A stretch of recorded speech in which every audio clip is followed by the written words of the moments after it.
Hello, all my dear Cancerian friends.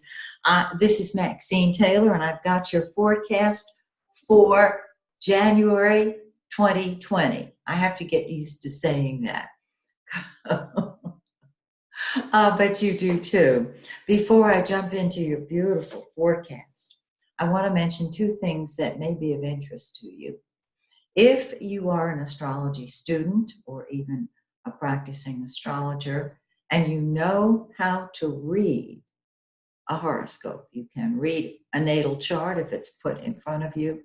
I'm inviting you to be part of my forecasting webinar series. It's going to start in January on, I think it is the 7th, but you'll have to go to my website, MaxineTaylor.com, to get all the details.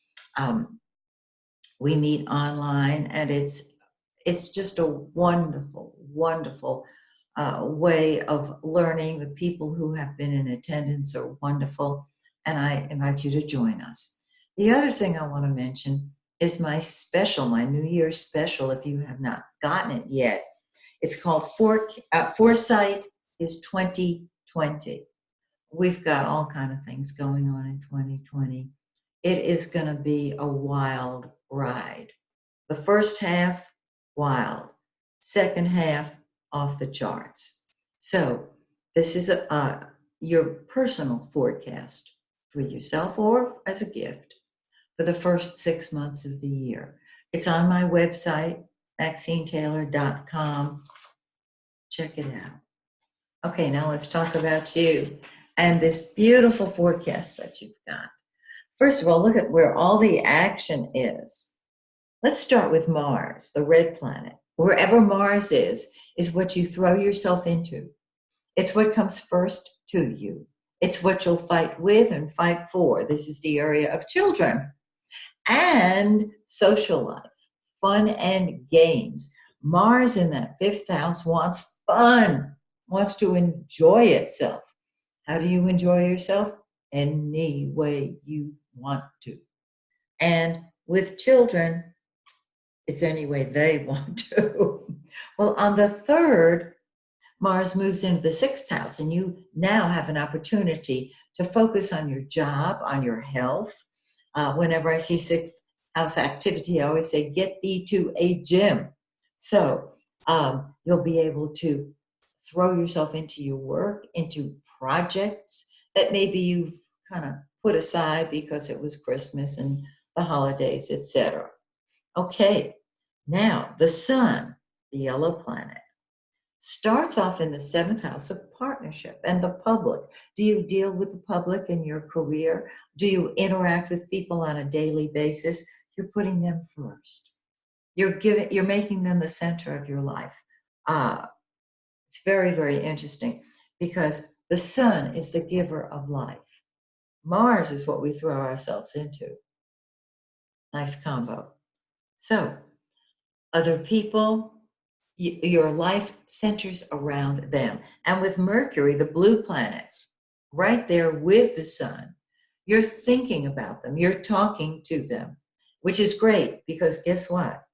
They are talking about themselves and they are the center of their lives. So you're on the same page.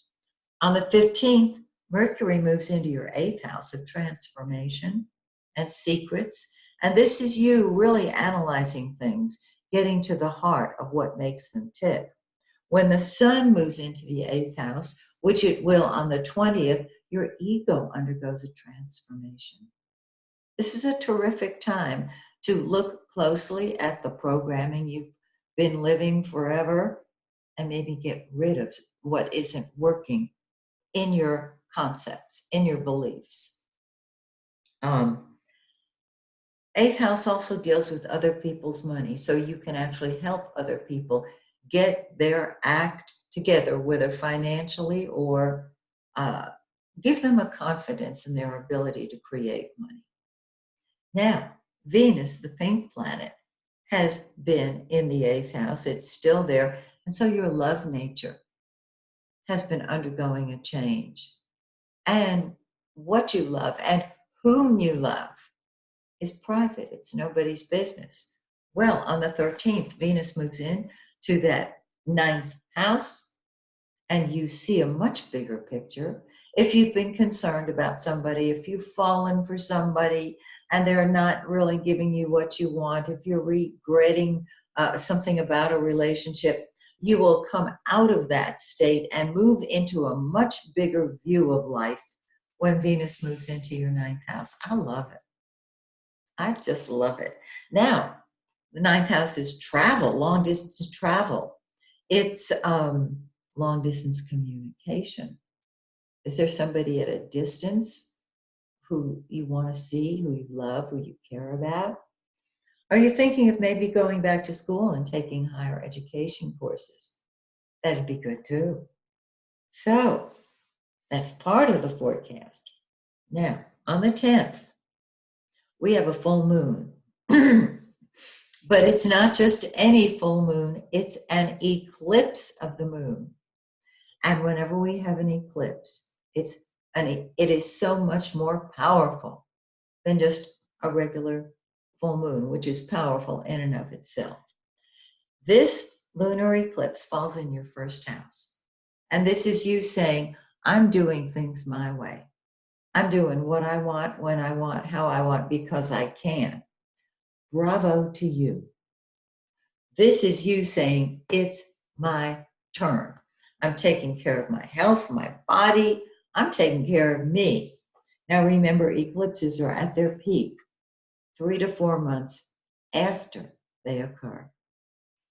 So this is going to last. And eclipses last until the next pair come along. So we had an eclipse on Christmas. We're having an eclipse on January 10th. We're having 2 more eclipses in June and 1 in July. Going to be awesome. And then 2 more at the end of the year. So do what you want, when you want, how you want, because you can. And then we have a new moon, prior to which, for the few days prior to it, energy is low. On the new moon, things start growing. And the new moon is on the 24th. Energy starts moving forward. Things start happening. And so this is when you'll get your 8th house answers to the secrets, to the mysteries, to the questions you've been asking. Really cool. So I think January is going to be a great month for you. So I hope you'll join me again next month when once again I look at your solar forecast. Until then, may the stars shine brightly on you and yours.